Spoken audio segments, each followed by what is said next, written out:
I had a friend who started a lawn care company and it failed. Mm-hmm. 2 years later, he started again and now he's balling. Yeah. And I was like, that's entrepreneurship. That's not like the entrepreneurship you see online with the Ferraris and stuff like that's real entrepreneurship. Like it's the failure, the fact you don't make it and then you try again. Yeah. Like that. And I said, somebody should start a podcast and talk about that.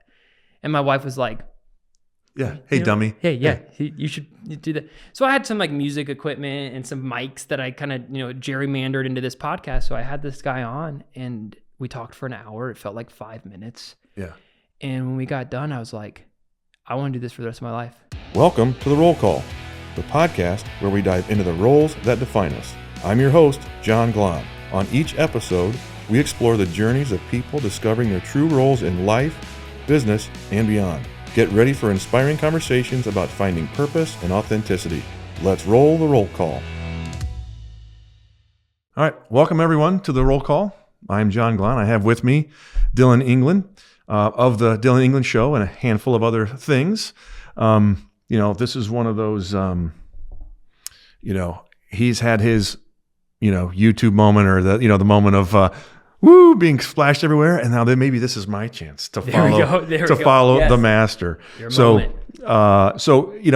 been, Dillon and I have been kind of fast acquaintances, and I think we just had some really good, core value connections, I think, more for lack of a better word. Yeah. Just connected with you right away. And I thought, as I'm having here locally, here in Michigan, he's local as well. I thought it'd be absolutely perfect to have him on and have the master show me a thing or two. So I don't know about that, but we will have fun. I'll guarantee you that. All right. Fun is the name of the game. Yeah. So Dillon's here. I'm here. All our account of four. Let's start the roll call. Awesome, man. I love to start. We can go many, many different directions. But I love to start with your entrepreneurial journey. Yeah. What got you into it and what gets you excited about it? Yeah, I think for me, a little bit about what I do now. So I have my own podcast. It's done well. It's a blessing. I love it. I love podcasting, man. I just love this. If I could do this every day, I would just be so happy. This is my favorite. I now own 4 companies. I started in insurance in 2018. Yeah. 100% commission, working with Aflac, the duck. Yeah. And moved here to Michigan, lived with my grandma, because when you're 100% commission, you don't get paid unless you sell something. Yeah. That's how it works. My wife was moving up from Virginia in September. I started in June. So I had 3 months to prove that I knew that I could support a family on 100% commission. Yeah. My mom was like, please, son, do not do this. My dad was like, you got it, son. Risk adverse versus risk for, right? Yeah. So I jumped in. I did it. I did 20 in-person cold calls to businesses every single day. So I did 100 a week.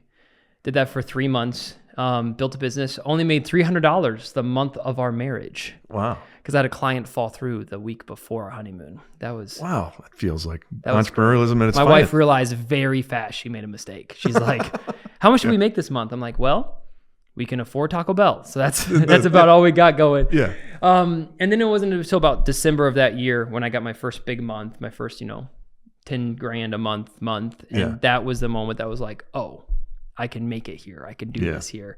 My wife started working with me in the following year, and we did great in 2019. Mm-hmm.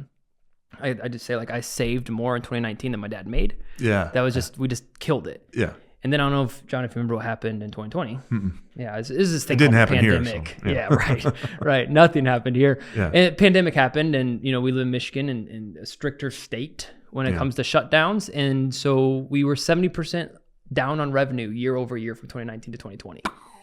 Yeah. So that was the first moment I was like, maybe insurance isn't the forever play. Mm-hmm. Because it was going so well. We kind of had this honeymoon period of this is the best. I'm like, making money is so easy. Yeah, so easy. This is awesome. And then 2020 happened. And it was crazy is January of 2020, I almost bought a new car in cash. Mm-hmm. I was like, we're killing it. Yeah. I wanted a Mazda. I was like, bro, I'm just going to drop 30 grand, buy this car, whatever. We're killing it. Yeah. I'm going to show my new wife the stud she married. Yeah, and then I didn't do that, praise the Lord, and we ended up living off that money for the whole year. So that was a lesson. Yeah. Don't be dumb. With finances. That's pretty straightforward. Just get a sign. Don't do that. If you want to buy a new car, don't until you're really ready. And then since then, man, it's just been an insurance grind of building up that since we left COVID, and then end of 2022, going into 2023, my wife said, have you heard of podcasting? I was like, yes, I've heard of podcasting. Yeah. She's like, you should start one. And I was like, why? She's like, because you know a million people. They're great. And it was spurred in the conversation where I had a friend who started a lawn care company and it failed. 2 years later, he started again and now he's balling. Yeah. And I was like, that's entrepreneurship. That's not like the entrepreneurship you see online with the Ferraris and stuff like that. Like that's real entrepreneurship. Like it's the failure, the fact you don't make it and then you try again. Yeah. Like that. And I said, somebody should start a podcast to talk about that. And my wife was like, yeah. Hey, dummy. Hey, yeah. You should do that. So I had some like music equipment and some mics that I kind of, gerrymandered into this podcast. So I had this guy on and we talked for an hour. It felt like 5 minutes. Yeah. And when we got done, I was like, I want to do this for the rest of my life. I'm like, I called my wife, like, how you have those like adrenaline highs. Yeah. Like I was like high on like just dopamine overload of like, I don't know what we just did, but that was awesome. Yeah. And I just told my wife, said, I want to do this for the rest of my life one day. I'm like, I want to get celebrities on. I want to get like, this is what I want to do. And she's like, I'll support you. Just like, let's go. So my first year, I edited every video. Oof. I learned how to do YouTube thumbnails. I did all of it myself, and I only did one podcast a month. Wow. That's all I could do. Yeah, well, because it's a lot of work. Yeah, because I was still doing the insurance. Yeah. We branched off into brokering life insurance for a while as well. And so, for a while, we were doing like the Affleck for businesses, life insurance for individuals, and I have my podcast. A year fast forward, I had this guy. There's this funny satire website called the Babylon Bee, and they make funny articles. They're like The Onion. They're like they're like a Christian version of The Onion. Sure. They make this funny articles, and I'm a big fan because of where I grew up and the evangelical circles. And it happened that one of my friend's brother is the managing editor for The Bee, and he lives in Toledo. And I called my buddy Aaron. I was like, bro, if you could get Joel on I have 200 subscribers on YouTube. I'm a nobody. Yeah. This dude is like friends with Elon. Can we just but if he could just come on, that'd be great. Yeah. Aaron made it happen. Joel drove an hour and a half to my studio, and that was our first viral video. We had a clip there, it was a 10-minute video clip talking about how Elon Musk, the Babylon Bee got banned off of Twitter back before Elon owned it. And because of the Bee getting banned, because Elon was a big fan, that's what caused Elon to buy the Twitter. Oh, wow. So the Bee got banned, and Elon messages the Bee, and he was just like, hey, guys, where are you? Because he was a big fan. He followed them, and all of a sudden their content stopped. And they couldn't respond because they were banned, but they saw the message come in. So eventually Joel was driving home, and the main editor called Joel. He's like, hey, I'm about ready to be on the phone with Elon Musk. Can you take my Fox News thing for me real quick? So, and his name was Kyle Mann. Since then, Kyle Mann's also been on my podcast. Mm-hmm. Kyle and Elon were talking. In that conversation, Elon goes, man, I wonder if I should just buy Twitter. Oh. The next day is when Elon put on Twitter, should I buy Twitter? Yes or no? I'm going to abide by the results of this poll. So my buddy wrote the article that got the Babylon Bee banned. Yeah. And that banning is the final straw that caused Elon to buy Twitter. Well, that story went viral on YouTube. Wow. And 400,000 or 500,000 views. I'm like, what is happening? And then that was kind of the springboard that allowed me to get some other big name guests. And yeah, that was kind of the start, I guess, into like, I can do this, Yeah. I we talked a little bit about this too, right? Because me having this podcast, I'm doing it for a different purpose, or at least that's what I'm telling myself, right? And I didn't have the viral moment. I enjoy doing this. I have a ball doing this. But again, for a little bit of a different purpose. And having like that story of one, I got so many lessons. Like one, listen to your wife. Right. Men. Probably right. Somewhere along the line is probably right. Most of the time they're right. It's just the messaging sometimes comes across in a different way. I tell my wife all the time, like, hey, if you could just say that in a different way, I bet I'll listen. You are right. But like. Yeah.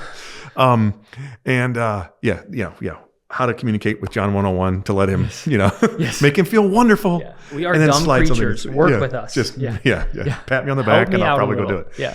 So there's that. But then secondarily, the part of the entrepreneurial spirit again, the insurance, I'm happy to talk more about the insurance, but right now this is like got me kind of like this podcast. This is how podcasts work. Yeah. Screw the notes, John. Let's jump in. Is, one, the drive to go do, but second is like, part of it is the risk averse or the risk desire that entrepreneurs generally have to like, I'm going to call this guy. I'm going to try to be on this. Like, who in the hell says, hey, I want to do that. People say they want to do it, but like people like me, like it took me a long time to step into this. It was like some of my own shame. Well, like I don't have anything to say to anyone. Yeah. But you didn't already have 1 million followers. Like most people be like, once I get 1 million followers, then I'll go try. Mm-hmm. Right? Mm-hmm. Entrepreneurs, like, we have a risk addiction. We're addicted to risk a lot of times. And I think that's why I'm grateful I worked in insurance, because it taught me, like, even if Aflac was never the thing that's going to make me rich and help buy my dad a yacht or whatever, like I don't really want to do that, but you know what I'm saying? Like, but like the lessons I learned cold calling, like I'm not scared of anybody. Yeah. Like when you have to just like walk into like the lion's den every day and you know they're going to just not be happy you're there. Yeah. Call in somebody to have on your podcast. That's easy beans. Yeah. So I tell people all the time, like, dude, if you can get good at sales, you're going to be successful in business. Like lessons just, it's the same thing. Like when you network for your business, it's the same thing networking with celebrities. There's no difference. Like it's the same thing. Like the lessons translate. So for me, cold calling people translated to me now being able to cold call people for my podcast. It's the same lessons, just different mediums. Yeah, because I think most, and I'll say this, not just sales, but the right sales, because the countless stories of guys, whether it be through Kodak or through, what the hell's the knife, like true cold call, like back in the day, the vacuum, like that stuff, just like you were like knocking on doors, going in, that's sales learning versus what I really grew up in my sales was really more account management, right? I grew up with GE and we already had our set account list. Yeah, maybe I had to go see a new person, but it's not the same as I got nothing else and bam, bam, bam. A list from scratch. I've got no shame in it, right? Because again, most people go into sales, they get an account package. It's already there and all you just got to do is show up and, it's like, this is kind of fun. I get to take people golf and all that kind of stuff, but not getting someone to make a cold call today is like painstaking, right? People just don't know what that's like, or people just see. My brother-in-law is in the financial business, right? Financial advisor, and I have friends in the insurance business, and everyone's always like, "Man, he doesn't work all year. He just works at the right time." And he built that up, right? It takes but time. He started with nothing, and people don't see that part of that grind. But anyway, that just so rings true to me because you now have sponsorship deals, right? And again, wild, that's it's cool. Wild. Yeah. And now what are you doing beyond that now? I think you've taken it a step further than just podcasting now, right? Yeah. So I think that moment happened. A lot of other events, fun, transpired to allow me to meet even more crazy people. And then, like when Danica Patrick came on, which was awesome, and some other big time people locally, business owners, because of Aflac, were like, hey, dude, what's this podcast thing? Like, we're thinking about how do we start one? And I had so many people, and I was just giving like free advice out. I was like, okay, let me tell you. Okay, first of all, you have to come up with your clarity statement. You have to think exactly why. Then you have to think, why should someone listen to you? And then you have to think like, what's going to make, and I started like just giving free advice until one of my mentors, an EOS guy named Mike Grewley, said, bro, you realize you have a business here, right? And I was like, what do you mean? He's like, there's a problem. Problem is companies want to start podcasts, but they don't know how. Other problem is 80% of podcasters don't make it 10 episodes. That's a problem. You know how to solve it because you've done it. There's so many podcast gurus out there that their podcast has 5 subscribers and they haven't done it. He's like, you've done it. You've done the reps. You can teach. He's like, solve the problem. And so then, in June, I just created a business, a podcast strategy, consulting and management company, where originally it was just podcast strategy. It's like, hey, listen, you're a business owner. You want to learn how to make a successful podcast? I'm going to walk you through. It's going to be 2 sessions, EOS style sessions, like boom, boom. I did that for a little bit. And then all the companies were like, hey, who's going to manage this stuff? Who's going to who's going to post it on YouTube? I'm like, oh, I'll do that. And then again, there's a problem that needed to be solved. And so now it just turned into a full-blown video editing, podcast management, and podcast strategy company. And it's just been a blessing. And yeah, that's what I do most days is that. Yeah. That's fantastic. Yeah. We're gonna weave in and out of the story because I know you've got some new parts of life, right? Because I love talking about the roles that we play in all of life. You got some new little buggers, something else happening in life too that's changing the role that you play at home too. Yeah, we had our second child in May, so I have a 2-year-old and a 5.5-month-old right now at home. Awesome. So boy and a girl, they're amazing. Love them. Yeah. How did we have them? Well, let me tell you, John. This is an unrated podcast. I don't know how much details I can go in. Again, how has that shifted your perspective?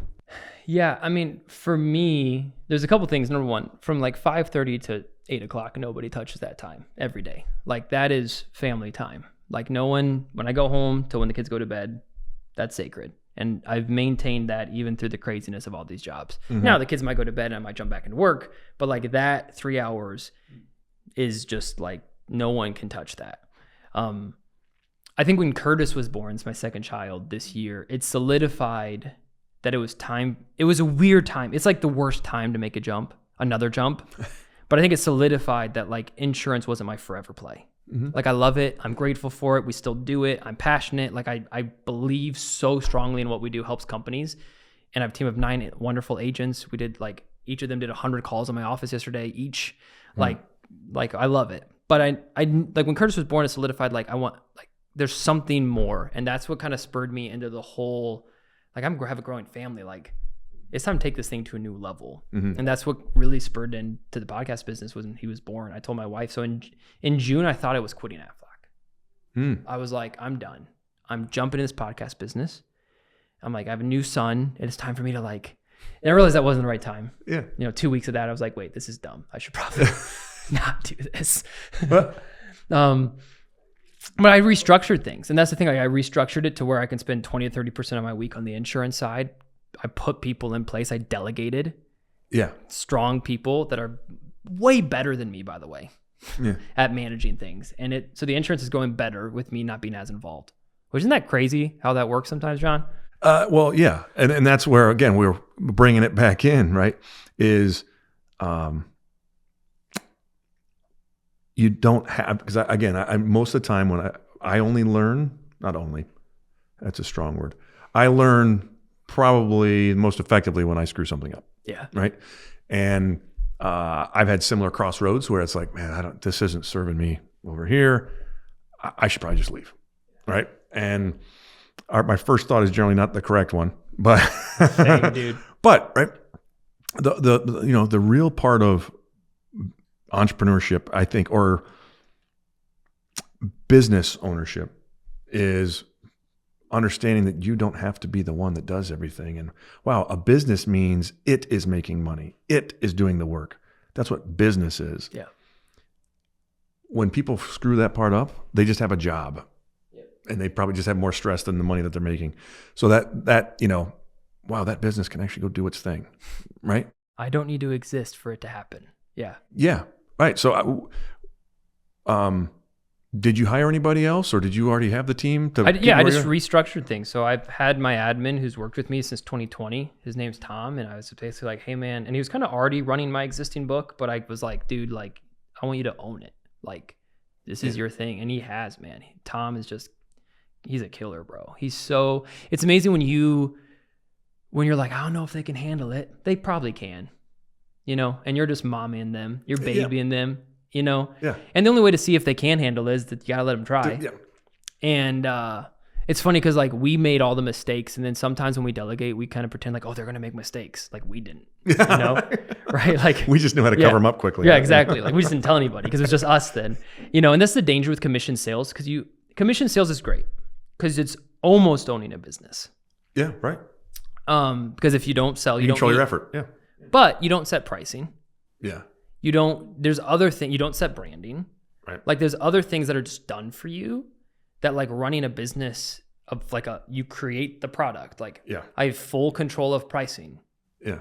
that's weird. I've never had that before. Yeah, right. So like delegating that to Tom, and then we acquired about 6 new agents through different means. So I ended up just growing by acquiring people on the team. And so, yeah, so now it's just like more passive income, and they're doing their thing, and I can just queue up new opportunities. The team handles it, again, better than I can. Yeah. Because as you know, like when you're so stretched, even if you're a good person with good motives, it's good, like you're going to drop the ball. Absolutely. So the best thing you can do for your clients is sometimes take your hands off. Yeah. So I think for me, I was so like trying to, I'm a good guy.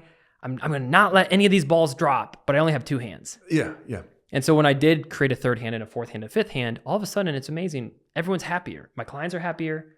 My agents are happier because I'm not trying to touch all of it. Yeah. And yeah, there's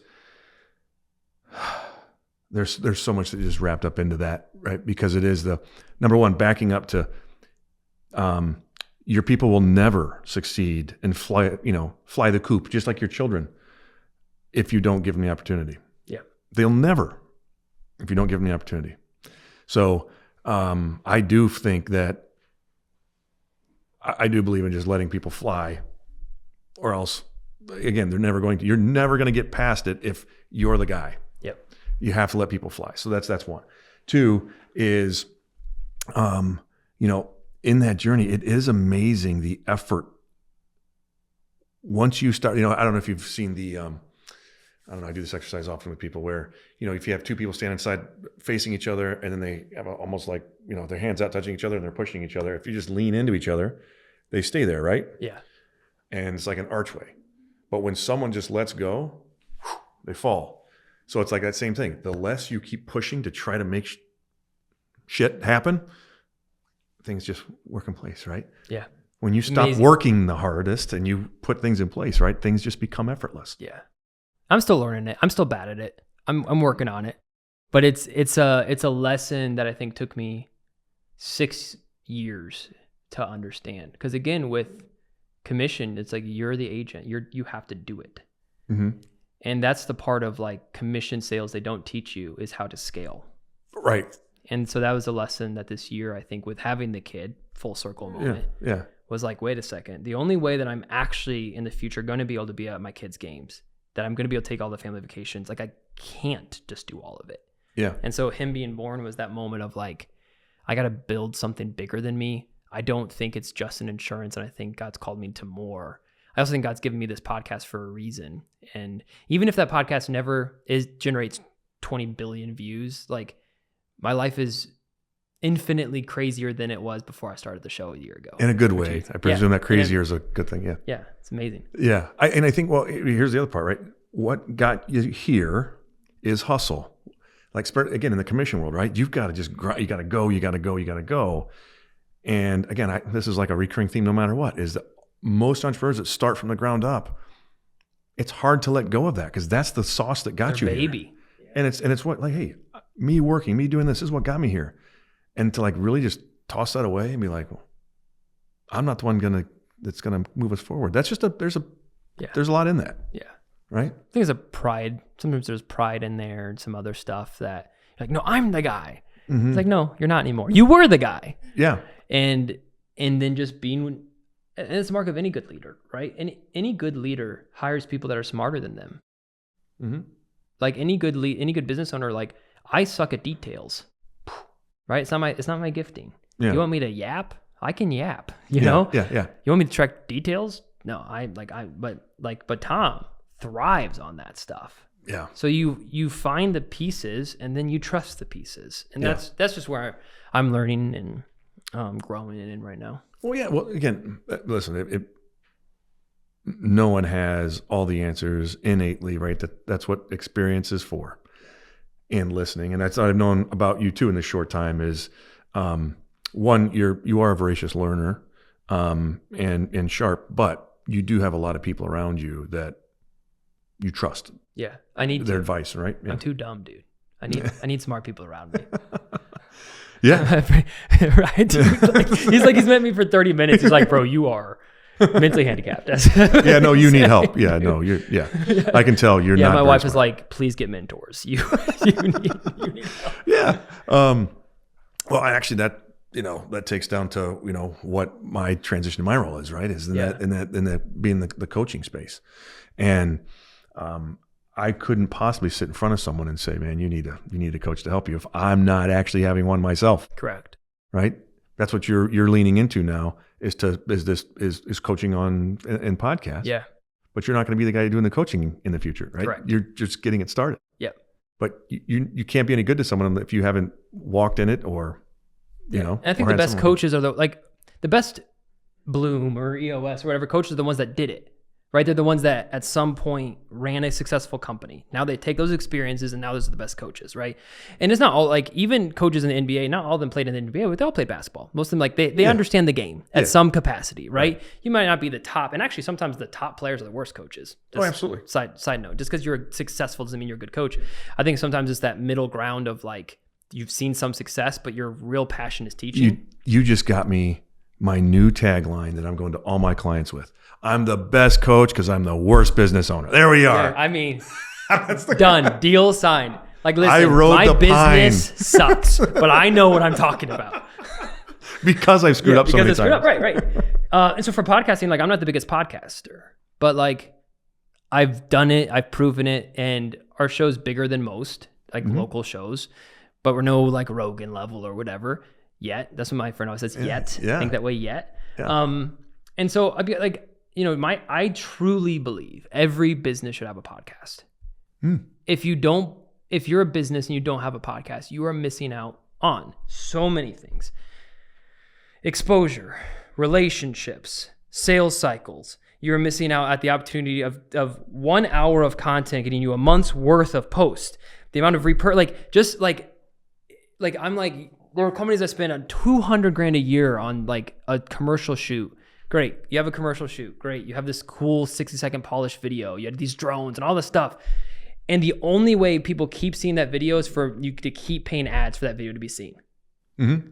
There's so little organic growth that can happen with a commercial shoot. But with a podcast, it's solo lift. It's conversational. It's who you actually are. You get to be authentic in front of a camera, right? Shout out the merch, right? You see how I did that right there? That's very right? Nice. You get to be authentic. You get to show, and all customer bases want is to know who they're working with. They want to know who is the person I'm going to be buying from. And to me, this is the best way to show who you actually are. Because anybody can spin some sort of commercial to make them look awesome. You could have the biggest dick in the world, spin a commercial to make them look awesome. But you put them in front of a mic for 2 hours, it's going to be hard for them to fake it that long. And eventually their real self is going to come out. So to me, podcasting builds that authentic relationship between the customer base and the company. Or between the company and the employees. Or there's just so many things it does that for me now, it's changed my life. As a result, I own multiple companies. I talk to people that I used to just follow on Instagram, and now I have them on my phone. Yeah. It's just crazy that I'm so passionate about. If you have a company, you don't have a podcast, you are missing out on blessing. Well, you know what? Not that I'm passionate about this or anything. No. You barely come across it anyway. It's I'm really low level energy. And I think, yes, one, it's for the direct relationships, direct clients, but also how much business, certainly in the B2B world, is, and probably consumers too, I guess, but is partnerships and or relationships and or, right? How many people actually come do business with you that were referred to you by someone, right? That it growing a trusted network of people is what's been fun for me. And I'm realizing how much a connector that I am without doing it, right? Without being the slimy guy on the golf course. It's here, come meet my friend who's in, it allows for a different conversation. Yeah, it allows credibility. Podcasting builds credibility in two ways. It builds credibility with the person you're sitting across the table, and it builds credibility with the audience that's seeing your stuff on LinkedIn, Instagram, wherever. Yeah. And again, there's so many ways to skin a cat, right? You are doing this as a way to get in front of people, build relationships, and hopefully as a result, referrals happen, maybe potential clients. A lot of people that I teach, most businesses that do podcasting, your ideal guests or your ideal lead should be your guests. Yeah. We're talking about cold calling again, right? If you said, hey, my name's Dillon, I work with Aflac, I'd love to do your insurance this year, click, right?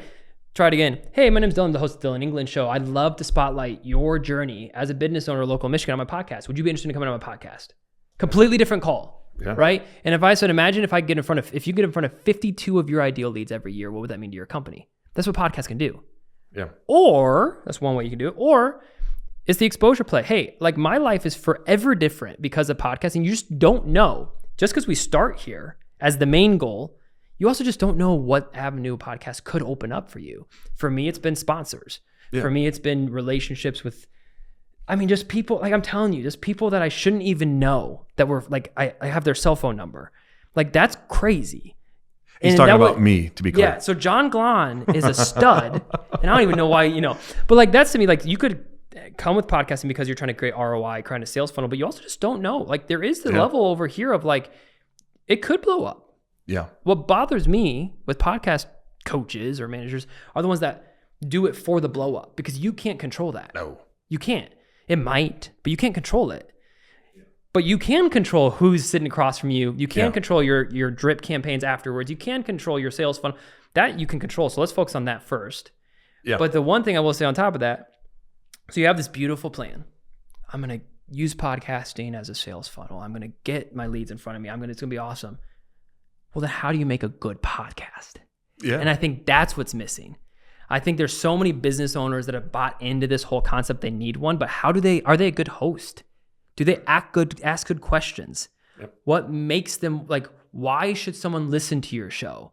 And that's what's missing in a lot of these podcast management companies is they help with some of the work. They help with some of the editing and the posting, but there's no coaching involved. And I think that's for what I'm creating and with partnerships and with people. Like my goal is not just telling you why you should do a podcast, but how do you make a good one? Mm.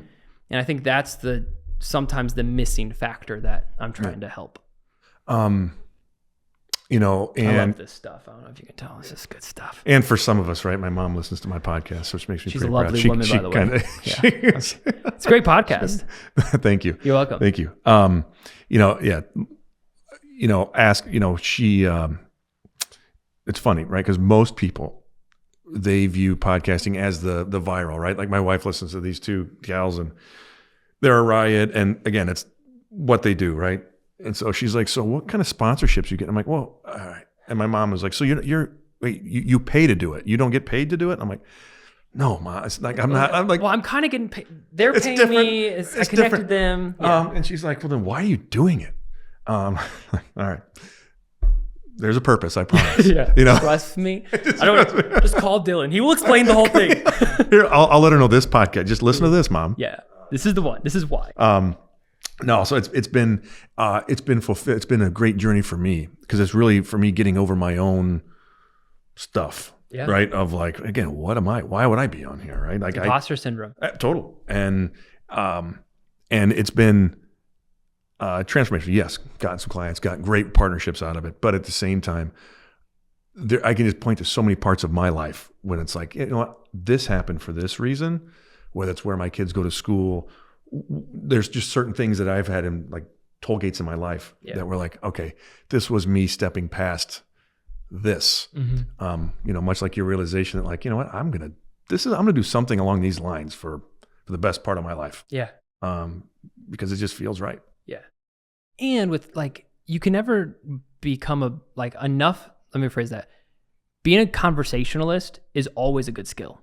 Enough, in any capacity. Yeah. And podcasting is a way to hone that, right? There's cameras, there's mics, you're a little uncomfortable. Sometimes you're talking to people that you just met and you're like trying to figure out how to have good conversation. That's a skill in and of itself that even if you're podcast and maybe you're like a real estate agent or you're just someone that's like, there's so many skills that you can learn. Like how do you host a conversation unscripted?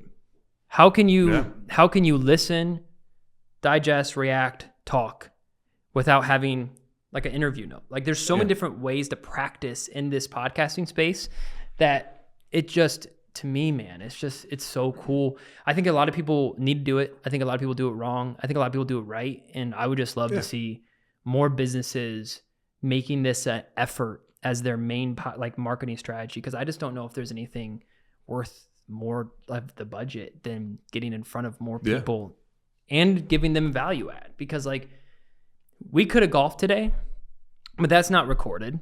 The cameras weren't on. Now it's a value add for me. Well, it could be. We could record it, but Well, keep going. No, I'm saying, I want to know what you're saying now. You have a face, and I want to know what you're thinking. Well, finish your thought, and then we'll come back to it. Because then if we have to edit it out, we can. Oh, okay. How's that? Yeah, it's fine. Okay, well, I was going to say, like, it's a value add for me taking the time to do this. Because now I can clip this up. My face is going to be on your socials. Like, it's more worth it to me. There's more of a value add to me as a business owner showing up on a podcast because I'm going to get something out of it than just a cup of coffee. That's what I was saying. Absolutely. Now, what's your face? Where I was going to is, this will be edited if you're not in on it. Oh, okay. Was what we talked about, I think, previously, that you, speaking of golfing and not recorded. That's what I was, are you, is that happening? That's up to if I have the budget for it. Yeah, like if I could do anything in life, because this is what you're saying, it would be hosting a podcast or a golf show where I interview people while playing golf. Yeah. We've already recorded some trials. We did like template runs. We're currently shopping out sponsors for it.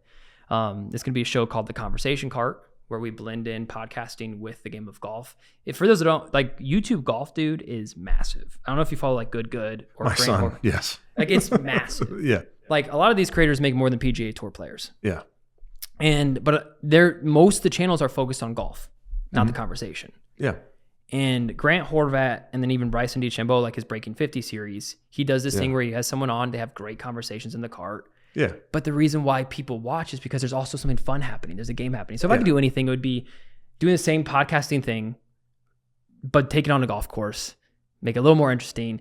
But I'll tell you though, the lift for that is a lot heavier than a podcast. Yeah, I bet. Yeah. There's but production and all kinds of. Yeah, we don't have to cut that. No, I mean, that is the goal. And you need to wear a belt. Yes. At the right. Shut up. Here, no, I can't say that here. No, listen, I'm all for a country club dress. Okay. But sometimes I just feel like, just relax a little, you know? So John was very nice. I'll tell the story. Like, it was very nice. I look like a doofus, bro. John invited me. I have a kid under 5 months at the time. I'm getting no sleep. This is true. I come in a collared shirt, nice tan shorts that are drawstring shorts. Forgot about the belt part. So John's like, when I get here, he's like, bro, you gotta tuck your shirt in. Because, it's a very nice club. Meadowbrook, shout out. You guys are amazing. But you don't tuck in your shirt to drawstring. Like, you look kind of...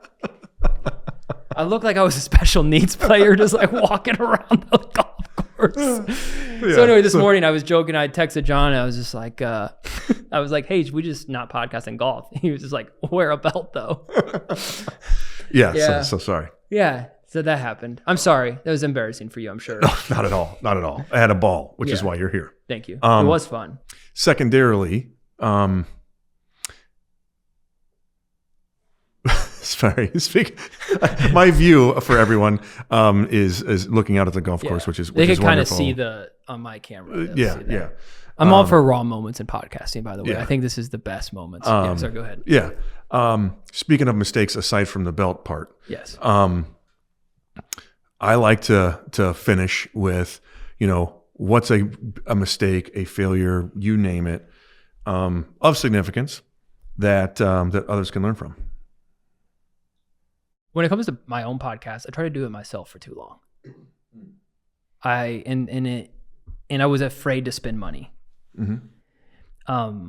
Because I was like, when you try to edit everything yourself and YouTube manage everything yourself and and market everything, it's a lot.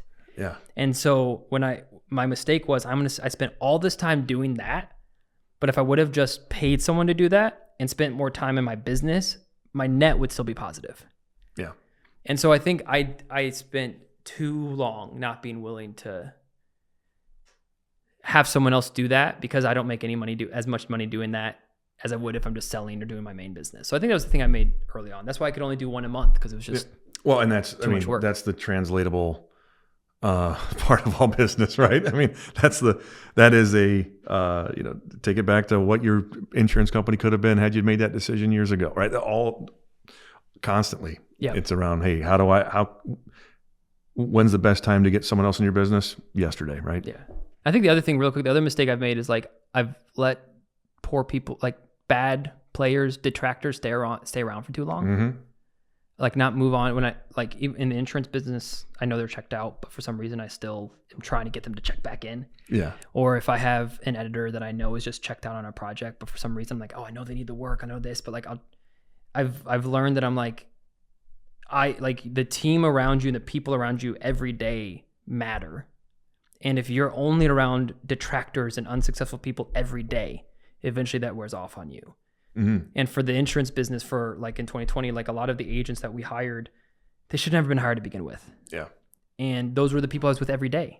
Yeah. And it eventually just started to bring me down to like their level. But if I hang out with the John Glons every day, that's what I need more of. That's what you need.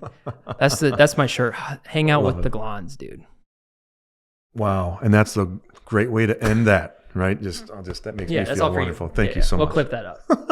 Well, hey, Dillon, again, thanks. I knew it would be fun. How do people get in touch with you? How do they watch your show? Give us all the... Yeah, listen, so just go to dillonengland.com if you want to check out any of my podcasts. I'm Dillon England on YouTube or the Dillon England Show on everywhere else. You can see my own podcast. And if you're interested at all in working with me, if you're a business owner that's like, I want to start a podcast, just message me on LinkedIn, Instagram, wherever you can find me. Shoot me a text. Although I'm not going to get my number out. Oh. But John knows. John will have it. But yeah. You can connect with me and I'll connect you to Dillon. But appreciate and subscribe to John Glon's podcast. Thanks. You're welcome. It's a stud. Yeah. Awesome. Well, thanks for concluding and making it about me. You're a true podcast. I'm a host. What can I say? All right. Thank you, man. This has been very fun. Thank you for the opportunity. Awesome. Thanks. Yep. And that's a wrap. Thanks for tuning in to The Roll Call with John Glon. If you enjoyed today's episode, be sure to subscribe for more insightful conversations. Remember, discovering your true role in life is a journey worth exploring each and every day. Until next time, keep defining your path and living your authentic self. This is John Glon signing off.